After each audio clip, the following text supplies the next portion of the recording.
Hello everyone, तपाईहरुलाई नमस्ते छ मेरो तर्फबाट। म तपाईहरुलाई के देखाउन चाहन्छु भने चाहिँ बारीको कुरामा बारीमा के देखाउन चाहन्छु भने तपाईहरुले हेर्नुस् ल। अब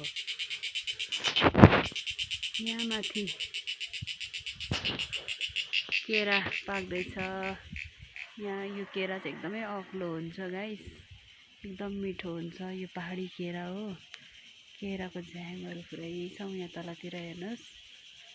अनि यता पनि छ केराहरु। अन्त त्यहाँदेखिको के देखाउँछु भने यहाँनिर अम्बकको झ्याङ छ। अम्बक दामी फल्छ यहाँनिर चिल्लो आरुचाको झ्याङ फल्नुलाई सुरुवात मसिनो दानाहरु लाग्दैछ गाइस। अन्त यहाँनिर अपोगाडा सानो खालको झ्याङ छ। यहाँ चाहिँ ठुलो छ यो अपोगाडाको झ्याङ गाइस। पछि यहाँ अपोगाडा दामी फल्छ, ठुलो खालको हाइब्रिडको अपोगाडाको झ्याङ हो यो, कौलोको झ्याङ हो। यहाँनिर चाहिँ सानो एउटा नानीले ग्राउन्ड जस्तो पनि बनाउँदैछ। अन्त यहाँ पर चाहिँ टी बगान छ गाइस, हेर्नुस् ल।